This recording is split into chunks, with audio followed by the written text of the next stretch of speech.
All right, it is officially OTA week.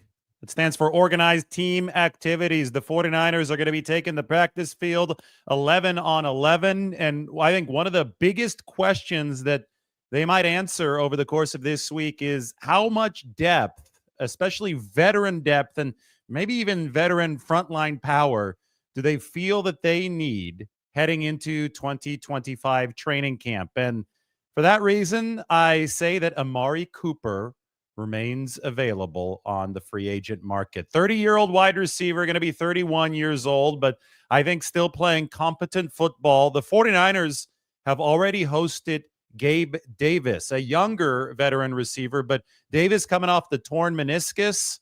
He was in the 49ers facility a couple weeks ago on a visit. We didn't expect an offer or a signing to immediately come of that, but it could come at some point down the road. So it already is very clear that the 49ers are interested in a veteran wide receiver. And I think that the biggest fish available on the veteran wide receiver market right now is Amari Cooper. So I don't think we'd be doing our diligence if we didn't talk about the possibility of adding Amari to the room. Now, a lot of times I get a comment to this saying, there's no way the 49ers need another receiver. They already have Brandon Ayuk. They already signed Demarcus Robinson. Of course, they have Juwan Jennings. Of course, they have Ricky Pearsall. But I don't think that the people who say that are firmly considering context in this situation. And the context in this situation is very, very interesting. We're going to go straight to the depth chart here for the 49ers. We've already got Ayuk in an injury shading up on the screen here. That means he's coming off of the torn ACL and MCL. We don't have a firm date on his return, but I think that just for practicality's sake, you have to assume that Brandon Ayuk is not going to be back for week 1 of this season. Maybe he surprises the 49ers, but I think that you have to operate right now with the mentality that he's not going to be back for week 1. Demarcus Robinson might not be available week 1. He had a DUI arrest in LA when he was a member of the Rams in December. And if the league decides to suspend him for a couple games, then you're going to be down 2 veteran wideouts. Obviously, Juwan Jennings is really good. I think the 49ers should try to extend him. Maybe they have tried to extend him.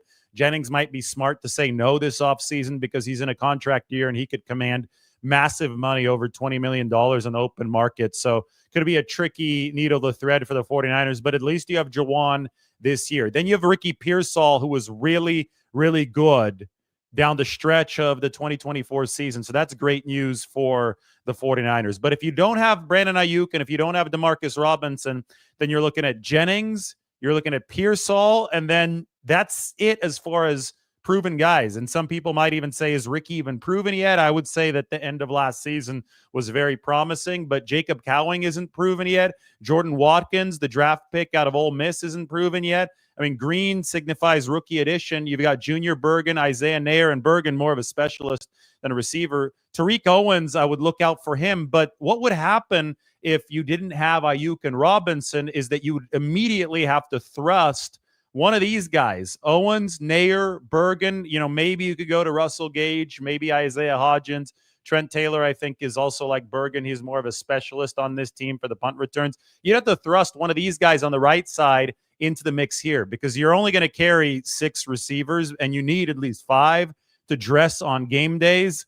So no Ayuk, no Robinson for any period of time puts the 49ers into, I think, a bind where they do need to add another veteran receiver. That's why they've already shown interest in a veteran receiver by hosting Gabe Davis. That's something we reported first on this channel. And that's why Amari Cooper would be an option for the 49ers. Insulate that room. If you want to talk about this from a schematic perspective, whenever Brandon Ayuk was unavailable last year at the X receiver position, Juwan Jennings was a hell of an X for the 49ers. I mean, he's so versatile. He's worth his weight in gold, especially at the $6 million salary he's playing at now. So Jennings would slide over into that X position last year for Ayuk. But I think that Jennings was best at the Z.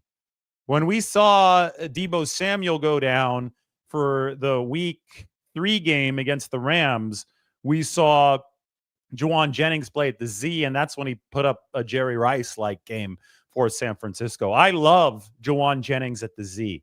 If you can get Amari Cooper, he immediately could slot in as your X, and then Ricky Pearsall can still be at that F third receiver position as he fully integrates into the NFL level. So you could just see how that would work, because that was the idea with Demarcus Robinson, is that he's experienced, he's 30 years old.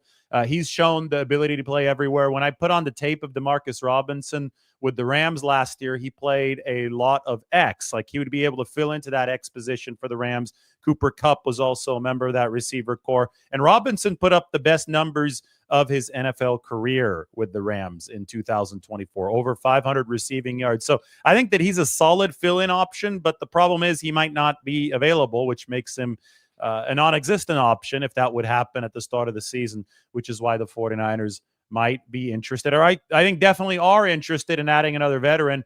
But I do think that OTAs, they're going to get to see what they're working with here over the next few practices. And they're going to see, okay, what does Isaiah Nair look like? How's he picking up the playbook? How is somebody like Tariq Owens progressing in year two? What's the rapport looking like with Brock Purdy? Because OTAs are the 49ers' first chance to go 11 on 11 of this 2025 season. It's a big deal. Just as far as chemistry goes, as far as, okay, what's the knowledge, what's the comfort level that we have in each of these options goes, that's OTAs are the first gauge at that. You're not going to get padded practices. You're not going to get full contact like you get during the preseason. Those are obviously really important evaluation periods for the football team, and those are going to help really winnow down the roster. But now's the first look in several months in an 11-on-11 context, and I don't think the 49ers will make a receiver addition. I don't think they're planning to make a receiver addition until they saw the team at these OTAs so they can get a look at some of these players. Now, I have a couple other questions for the 49ers, because George Kittle has told us that Jacob Cowing has muscled up. He's one of the 49ers receiver options. He's going to be in his second year coming out of Arizona. Cowing was only 168 pounds last season at the Combine coming into the 49ers program. George Kittle at the Dwight Clark Legacy Series event, one of the coolest things that he said, and he went out of his way to say this, he wasn't asked specifically about Jacob Cowing, but he said that he has definitely added some strength. And I think that he needs to add some strength because the 49ers added receiver Jordan Watkins in the draft out of Ole Miss, who is just about as fast as Jacob Cowing, but is significantly bigger. If you want to go back to relative athletic score, this is what Cowing's looked like last year, and this was coming out of Arizona. Great burst, great 40-yard dash. I mean, his burst was probably the best at the NFL Combine, 1.52 10-yard split. His speed in the first 5 yards of the 40-yard dash, it was near 20 miles an hour. I think it was, forgot what it was. It was between 15 and 20 miles an hour, but it was the fastest of any wide receiver. So he had an excellent jump out of the gate, but obviously the size at 5'8", 168 wasn't great. So when George Kittle said that Cowing has muscled up, I thought that was a big arrow up for Jacob Cowing. I see that there might be a direct positional battle between Cowing and Jordan Watkins. So here's Cowing's. Keep an eye on this, 5'8", 168. Here's Jordan Watkins running a 4.3, 740, slightly slower 10-yard split by 1/100th of a second. So he's really fast, but he's bigger at 5'11", 196. So, I mean, this is significant. There's a significant size difference between Watkins and Cowing. You could say that Cowing had the better tape as a football player at Arizona, but all things considered, you know, you're looking at the speed being the same. If the size is greater for Jordan Watkins, he may have an easier time blocking. He may have an easier time doing some of the dirty work that helps receivers earn some time on the football field in Kyle Shanahan's system. So I'm really curious to see if this is indeed a battle that is a mano-a-mano battle in the 49ers receiver room, Watkins and Cowing, because if it is, then all of a sudden,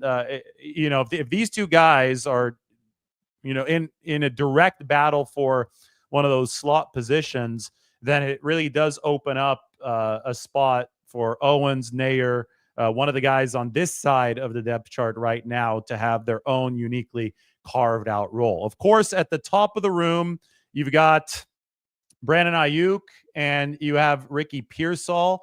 We had an interesting comment or interesting answer from Clay Kubiak, who's the 49ers offensive coordinator, on both of these players. Let's have a listen into Clay Kubiak talking about Brandon Ayuk and Ricky Pearsall before we get into some of Amari Cooper's stats. I mean, Brandon's doing great in his rehab.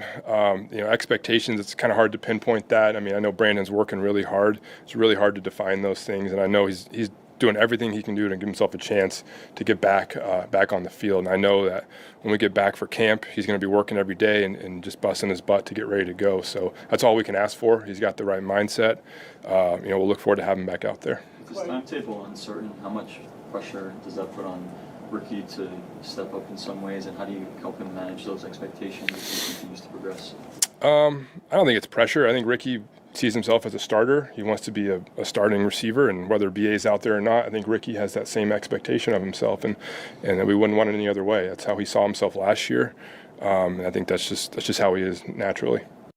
So that's Clay Kubiak, who has been promoted to the title of 49ers offensive coordinator.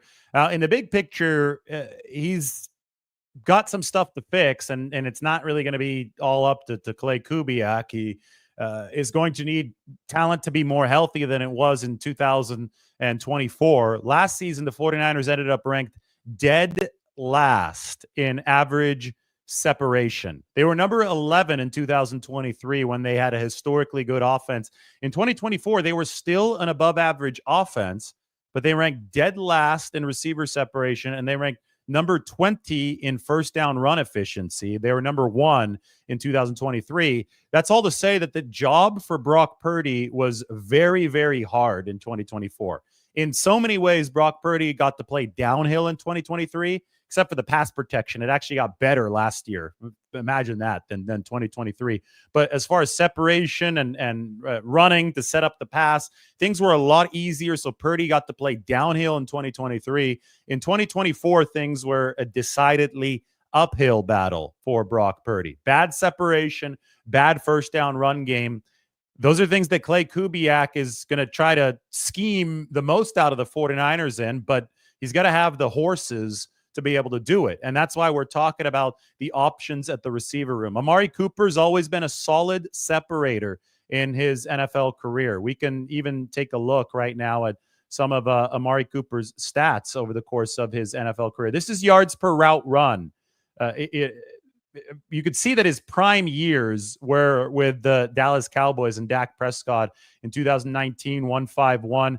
He had some good performances in Cleveland where in 2022 and 2023, before he moved over to Buffalo in 2024, he put up some good YPRR, yards per route run numbers. This is going to take into account even the all snaps, even the snaps where he doesn't get the football. So you like to see this kind of consistency that I think that we did see from Amari Cooper between 18 and 23. It obviously dropped a little bit in 2024, especially with Buffalo. Wasn't particularly productive with the Bills, but I think that the argument can be made that there still is some gas left in the tank. He was just with 2 different teams last year, and a dysfunctional Cleveland offensive situation, and then obviously with the Bills, where he was not immediately integrated at a high level in the offense. You could take a look at the catch rate. This is a good way to break things down. Highest catch rate, this is the percentage of catches versus the targets, balls thrown his way. The catch rate peaked in Dallas between 2018 and 2020. He had a 70.8% catch rate in 2020. Started to decline, moved to Cleveland where the catch rate was lower. Now, obviously, a lot of this is going to be quarterback dependent as well. For as much as we talk about Dak Prescott maybe not being worth the $60 million per year, still think that he was better than any quarterback throwing to Amari Cooper with the Browns. He did have Josh Allen throwing to him with the Buffalo Bills. You know, Cooper was in on that play on the lateral back to Josh Allen against the 49ers, that crazy play in the snow. People don't often remember that. It was a quick pass to Cooper. Cooper kind of bobbling the ball a little bit, getting tackled, tosses it back to Josh Allen. Josh Allen threw for a touchdown and caught a touchdown on the same play. That was wild to see. But anyway, that was all part of this 2024 season with the Buffalo Bills. The catch rate, the lowest of Amari Cooper's career, aside from 2017, I should say, with the Raiders when it was at 50%. So I don't think that you're looking at a player in his prime, but I do think that you might be looking at a veteran stopgap whose performance hasn't completely fallen off a cliff. And it's a matter of, gauging what they have with Pearsall, gauging what they have with Ayuk, obviously with Jawan Jennings, Cowing, Jordan Watkins, who knows, maybe even dip into Tariq Owens, Isaiah Nair, gauging what you have there and seeing how Amari Cooper would fit with those guys, all in the context of Brock Purdy at the quarterback position. That's why they hosted Gabe Davis. That's why I think they might be interested in Amari Cooper. Obviously, you would also want to find the right price, and I'm sure that Cooper right now holding out for a price or a situation that he finds amenable since he is still a free agent. One more look at some statistics here with Amari Cooper. His win rate versus man coverage last year, about 36%. Win rate versus zone coverage, about 57%. And those are the target rates, man and zone, targeted about the same amount of time, 27 and 26% against man and zone with the Browns. One thing I can say is the 49ers definitely have a better quarterback situation than the Cleveland Browns do. But just because of the uncertainty at the very top of the receiver room, veteran wide receiver addition is definitely possible for the 49ers. And we'd be remiss to not be talking about the fact that Amari Cooper is a free agent right now. They've already hosted Gabe Davis. They've already shown interest along this particular avenue. So I think that we absolutely do need to talk about Amari for the sake of this man right here, Brock Purdy. We're talking about him a lot over the course of the past week plus with the new contract. The 49ers have over $40 million in 2025 salary cap space. Now, a lot of that, most of that, they're planning to roll over. If you don't use it, you roll it over into 2025. But the reason that they love operating with a lot of salary cap space in the near term is there's no penalty for pushing a lot of this stuff back. But the reason they really like this is because it gives them flexibility to make late free agent additions and to make in-season trade additions. So I always remember Emmanuel Sanders in 2019, all the defensive linemen who the 49ers traded for over the years. Jordan Willis ended up being a playoff hero in 2021 for this team. Charles Omenihu earned some big money from the Kansas City Chiefs. He was a valuable edge rusher for the 49ers. You go to Christian McCaffrey, can't forget that one in 2022. I mean, all of these players, the 49ers had to absorb some salary. Now, in the case of McCaffrey, they were in a very fortunate situation because the Carolina Panthers had just restructured his contract. But sometimes on the fly, in the heat of battle, middle of the regular season, you just want to add a guy, and you can't rework his deal in the middle of the regular season. You have to acquire his deal as is. And you need cap space to be able to have that optionality, to be able to fill that hole once the season starts. So the 49ers want to give themselves as much adaptability as possible, which is why they push cap hits back. There's no penalty to do that. The cap is rising year over year. I'm shocked that more teams don't act as aggressively as the 49ers and the Eagles do with void years. But the bottom line is that San Francisco has over $40 million in salary cap space now. I'm going to break down the Fred Warner contract for you this week. Broke down the Brock Purdy contract for you last week. This is the ultimate Brock Purdy contract breakdown, and this ties directly into Amari Cooper. It ties directly into potential trades. You know, people want to talk about Trey Hendrickson. Yeah, that's a big-time long shot for the 49ers. I get it, but Christian McCaffrey was considered a long shot too at this point of the 2022 season. So you can never say never, especially in this modern NFL where we see a lot more player movement than we used to. And because of that, the fact that the 49ers have the second most cap space in the entire NFL is a very, very relevant thing right now. The Purdy contract breakdown, we talk about the fact that the 49ers have spent nearly $1 billion on just 9 core players over the course of the past 20 or 21 months. And then we look here, and this is my favorite part, looking at the actual contract breakdown itself, the staggered bonus structure. I say pushing money into the future. It's really funny how everybody seems to have come around on this Purdy contract now. There was so much noise early, and now it's guys like TJ Houshmandzadeh saying that he needs to win a Super Bowl for it to be worth it. Well, I'll tell you what, guys like Josh Allen, Joe Burrow, have not won Super Bowls, and they're making more money than Brock Purdy. Are they not worth their contracts? I mean, the only stragglers right now, as far as accepting that this was a win-win deal for both sides, are just delivering completely, truly nonsensical statements. But it's wild to me how everybody's come on board because it's just irrefutable at this point when you look at the details of the contract. It's one where the 49ers were able to keep Brock Purdy's cap hit down at $9.1 million for this season, which gives them that optionality of $40+ million in cap space for 2025. Everybody is lined up for renegotiation in 2028. It's simultaneously a big bet on Brock Purdy. He gets $100 million fully guaranteed at signing, but with the trigger dates of this particular contract, which we looked at here, it's obviously an effective guarantee that's much higher than that. You've got $100 million no matter what, but they have fully guaranteed money bleeding into the third year of this contract, with a trigger coming on April 1st, 2026, which is after year one. So in essence, you're going to have $115.3 million fully guaranteed through the first 3 years. And then you're going to move on to that trigger date on April 1st, 2027, where you could see another $55.1 million vest into a full guarantee. This is all to say this is a massive commitment from the 49ers into Brock Purdy, which I think makes a whole lot of sense when you have a quarterback who's this damn good.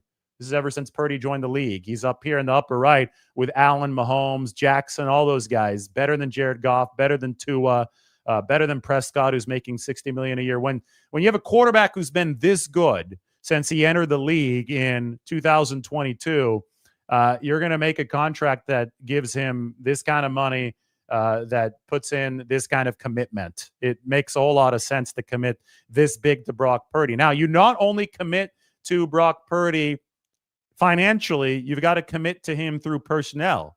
And we've already seen the 49ers commit personnel-wise over the course of this offseason. I think even trading Deebo Samuel, somebody who did not beat man coverage on a regular basis for San Francisco, that was a sign. I've said it the whole time. That was a sign of the 49ers tailoring what they're doing offensively around Brock Purdy. You had a team that was really good against zone in 2022, 2023, and into 2024. They were above average against man coverage in 2023, but they fell off a cliff. They were probably the worst man-beating team in the NFL. That's not on the quarterback. That's on the receivers. And that's why they're still interested in adding a veteran, because you've invested so much in Purdy from a financial standpoint, from a contractual standpoint. Now you need to invest in Purdy from the personnel standpoint. And we've seen some of the machinations already. Deebo Samuel, who is more of a bulldozer than a separator, is now in Washington. They drafted Jordan Watkins. They loved his separation ability in college. I mean, he put up some really, really big games at Ole Miss. They loved how he ran the gauntlet, which is one of the receiving drills at the NFL Combine. They obviously are excited about the jump that Jacob Cowing might make, and he might be competing directly with Jordan Watkins. But George Kittle said last week that he's truly muscled up. Ricky Pearsall, remember that Ricky Pearsall had 14 catches over the final 2 weeks of last season. The guy got shot in the chest to begin his rookie season. And not only did he survive miraculously, I mean, that still, the fact that he played football just a couple months after getting shot in the chest is one of the more remarkable things that we've seen. So we could all be thankful for that. But the fact that he was able to deliver at the level that he did to close the season, even if he hadn't gotten shot, you look at the way that he played to close the season, you don't typically see out of a rookie wide receiver in Kyle Shanahan's system.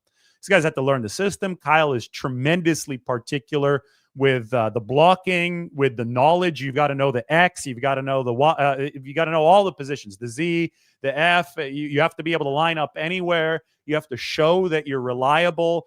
Ricky, and this wasn't without growing pains for Ricky Pearsall, right? He had those 2 penalties where he lined up incorrectly against the Dolphins that might have cost the 49ers the game. And there was some frustration, a lot of frustration from Kyle Shanahan. Leonard Hankerson took it out on Ricky Pearsall on the sideline. That's the 49ers wide receivers coach. But I mean, you saw the promise from the get-go. You saw that touchdown against Tampa Bay where he's running the deep crosser, and then he just takes off of the pylon. I mean, that's 4.4 speed.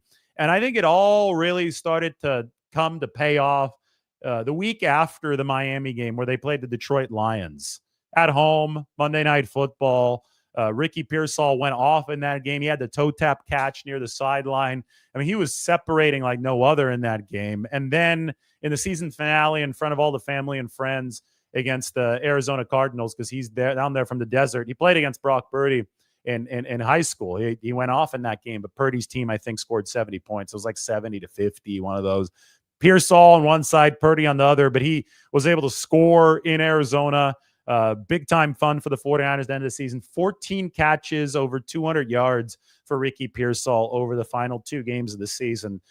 He is in line, I think, to springboard here into 2025. So you got Pearsall, you've got Juwan Jennings, who as of now is in a contract year. You've got Watkins and Cowing battling it out. You have Demarcus Robinson, who might be suspended at the start of the year, and Brandon Ayuk. I think we do need to talk about Ayuk and what might happen once he does return, right? Because that's been kind of I don't want to say it's been a taboo subject this offseason, but there's been so much uncertainty that people just haven't really wanted to touch it as far as what's the potential upside for the 49ers here. Because contractually, they had to keep Brandon Ayuk. Nobody wanted to trade for that contract. It obviously was really disappointing last year. I think that the 49ers left with a sour taste in their mouth after the contract negotiation. And it is important to step back, though, and say Brandon Ayuk was one of the dominant forces in this game in 2023 before the contract negotiation. He's still in his 20s. Like, this is not something where the guy's 31, 32 years old trying to come off of the ACL. I don't think that we can discount the possibility of Brandon Ayuk showing up at some point here in the 2025 season and being the game-changing weapon that he was. Maybe not at that exact level in 2023, but I mean, he was an impact guy in 2023. And I don't think that we can fully discount that because it's not an Achilles that he's coming back from. He's coming off of a double tear in the knee. It's an ACL and an MCL.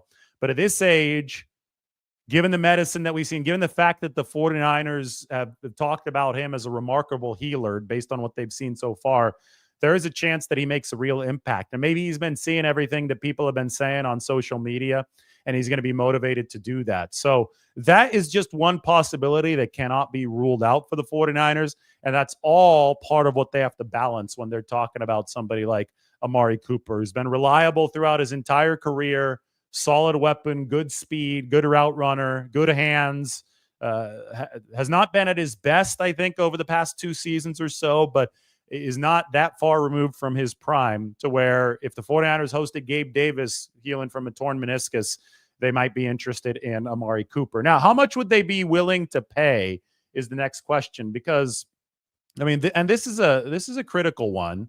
When you look at the 49ers salary cap situation, and I have it all broken down right here, I've got them at about $43 million. I'm still at an estimate for Fred Warner's contract, but you can't look at it as, oh, they've got $43 million. They could pay Amari Cooper, whatever. What's the holdup? You have to look at this in terms of the 2026 situation as well. And this is a mistake. I don't have anybody listed in 2026. So I've got the 49ers with a ton of cap space, $335 million. Who do I have in there? I don't think I have anybody listed yet. Oh, no, I have the practice squad signed for 2026, but I have no other players here with cap hits. But anyway, once this sheet is a little bit more built out, then it's, we're going to bleed into 2026, and we're going to be talking about carryover from 25 to 26. Purdy's contract is going to get more expensive year after year. And the reason that I put Purdy's contract up here is because all of the 49ers big contracts are structured this way. As you could see, $9.1 million salary cap hit in 2025, 24.8 in 26, 30.8 in 27. Yes, it does spike to 57.6 and 72. 49ers will almost certainly give Purdy a new deal before then if things go well, but you can still see that the salary cap burden will increase as time does. and the salary cap will rise over time. It's risen 24% over 2 years, but usually the contracts spike faster than the cap rises, at least if you have a lot of A-list players. So you have to have carryover room to pay for it.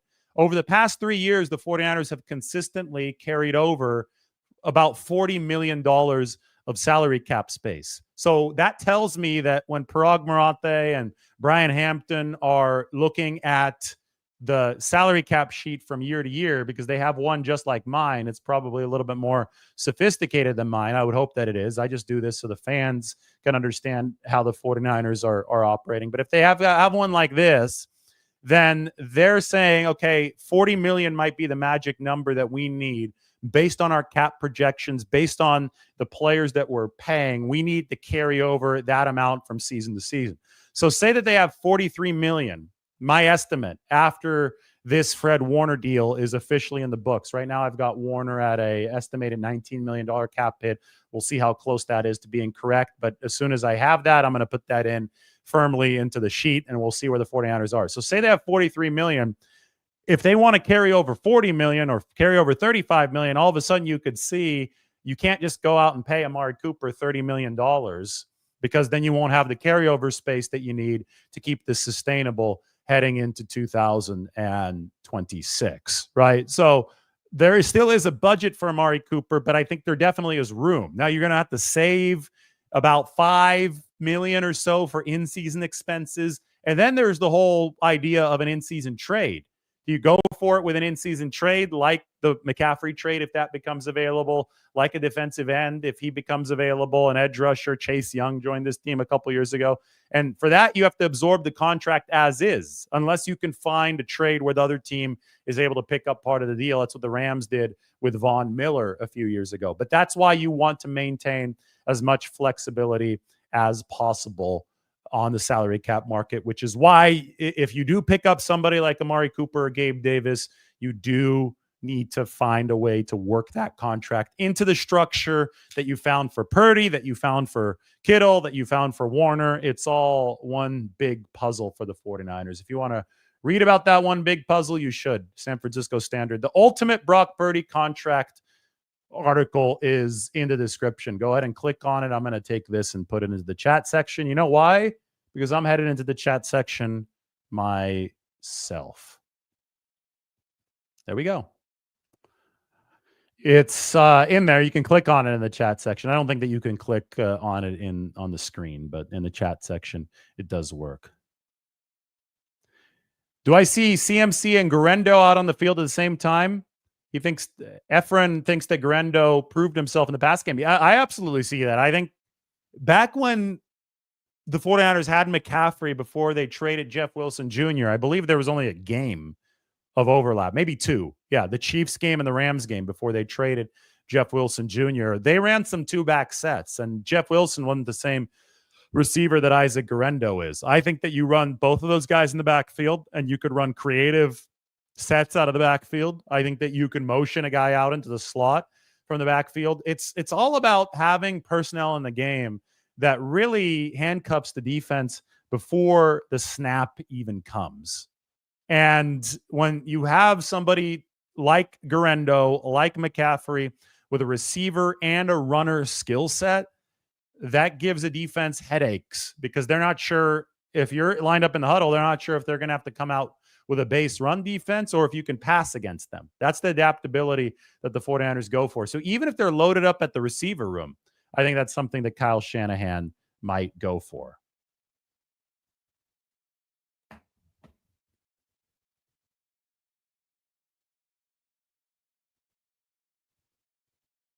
How about trade for one of the young Green Bay wide receivers since they drafted Golden? Reed, Dobbs, Wicks. Well, I don't know if Green Bay wants to trade. I think the receiver depth is invaluable in this league. I don't think that you can assume that stuff works with injuries off, like in a video game, like in Madden, where you turn injuries off. I just don't think that's a realistic way of looking at things, because the 49ers last year was a great example. Guys start getting hurt, then you run into a game like Kansas City. Everybody's saying Kansas City was a bad game for Brock Purdy. Do you realize that their top target in that game was George Kittle? Your top receiving target was a tight end. George Kittle is great, future Hall of Famer, but they didn't have Ayuk because he got hurt, torn ACL. They didn't have Deebo Samuel. He was about to be checked into the hospital, pneumonia. Ricky Pearsall, I wouldn't even count as being there because this was his debut coming off of getting shot in the chest. So they were, they threw a double move to Jacob Cowing and they threw a little tunnel screen to Jacob Cowing. That was great. That was his biggest game of the season, but it was because everybody was unavailable outside of those guys. And the minute that guys start getting hurt, you're really, really longing for the receiver depth because Purdy had nobody to throw to in that game against the Kansas City Chiefs. So a team like Green Bay, loading up on receivers, that might be by design because they feel that they need that at that particular position to get through the rigors of an NFL season.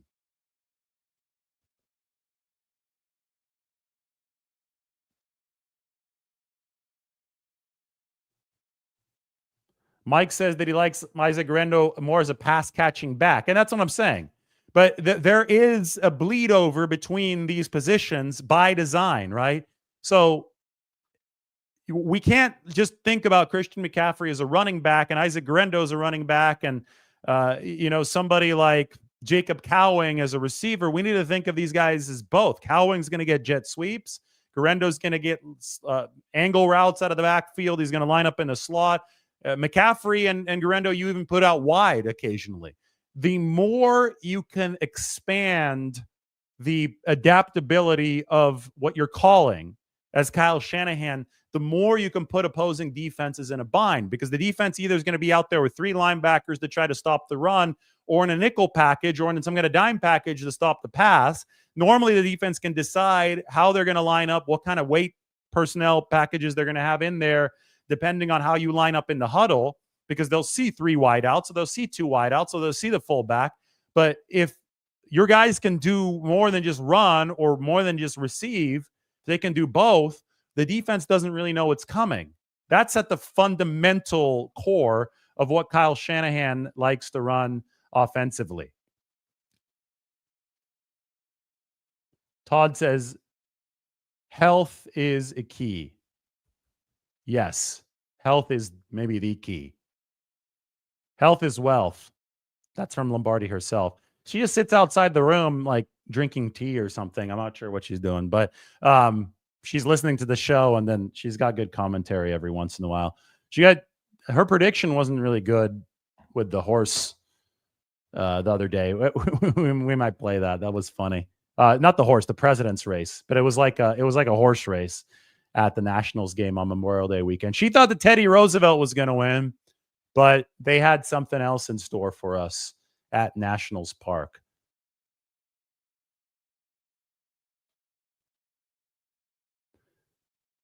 We got some Guerrero footage.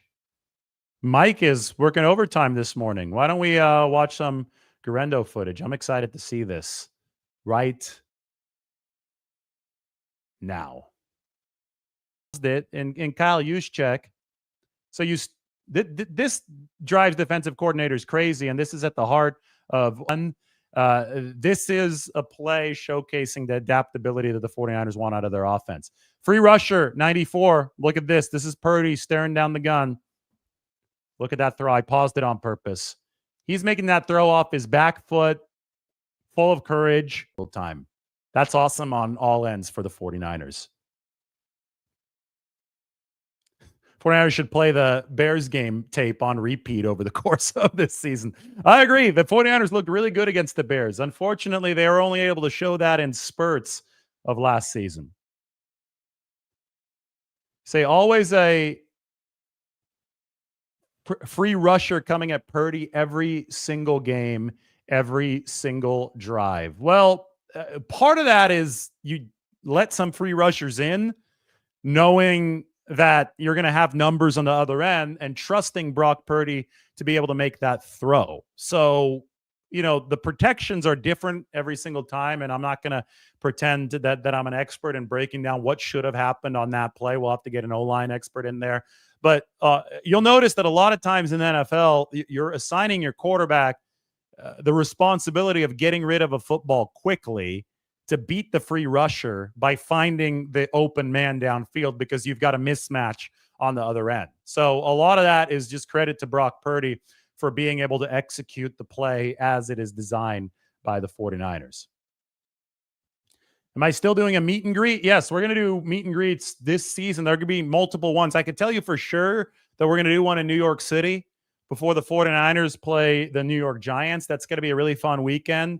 So those of you, I think it's a really good opportunity for those of you who've never been to New York. If you want to make a road trip, it's actually cheaper to fly to New York than to a lot of places because there's a lot of flights and a lot of airports in New York. So there's a lot of competition, but we're going to do a fun one at New York, and we're going to make a whole weekend out of it. So I would really recommend that. And that probably, I'm guessing that will be our biggest meet and greet of the season. We've noticed that they're actually bigger on the road than they are at home because on the road, all the fans are concentrated in one spot. And I have a great spot in mind for New York. I'm not going to share it yet, but I have a very, very good spot in mind for New York. And yeah, maybe we'll do something a little bit before then.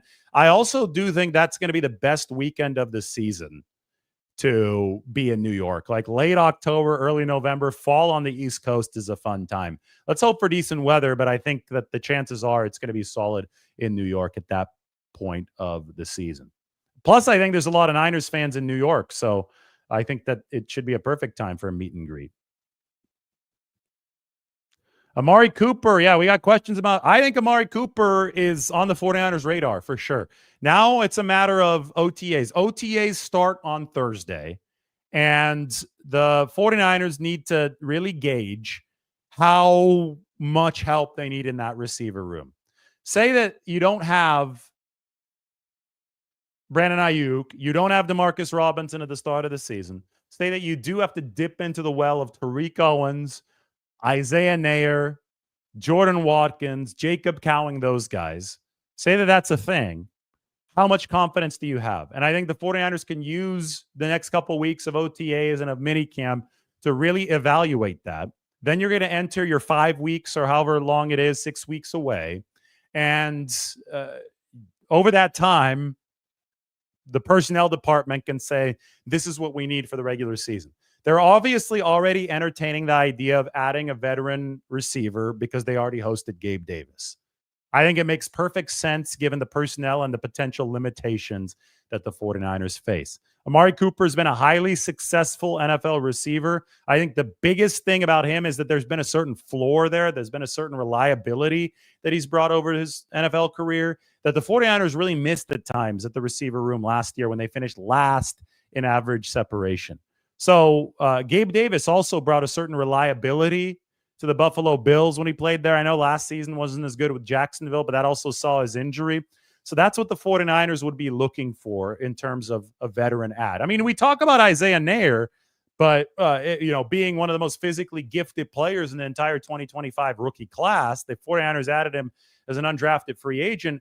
But reliability has not been something that you would use to describe him. I mean, the guy was up and down in college, had some drops, and he's going to have to be coached into NFL consistency. Whether or not he does it, I don't know, but that's an upside guy. He definitely isn't a floor kind of guy. There's a ceiling there, but I think the floor is a little too low. So the 49ers really need a veteran floor. That's why they went and got Demarcus Robinson. Problem is suspension might thwart that for the first couple weeks of the season. They really need, I think, a floor in that receiver room that they may not quite have as we speak right now, which is why they hosted Gabe Davis, which is why they might want to bring Amari Cooper in. And then it's going to come down to price. That's why I talk about Brock Purdy. That's why I talk about the contract for the 49ers, because it has left them with salary cap room that they can spend on a receiver or on an in-season trade this year. They just can't spend an exorbitant amount of it because they have to carry over a certain amount into 2026. That's how you pay Purdy. That's how you make all of this work moving forward. All right, guys. Everybody, thanks for watching. This is your 49ers morning update. Amari Cooper, a real possibility for the 49ers. So is Gabe Davis. So is another receiver. We will talk to you very soon.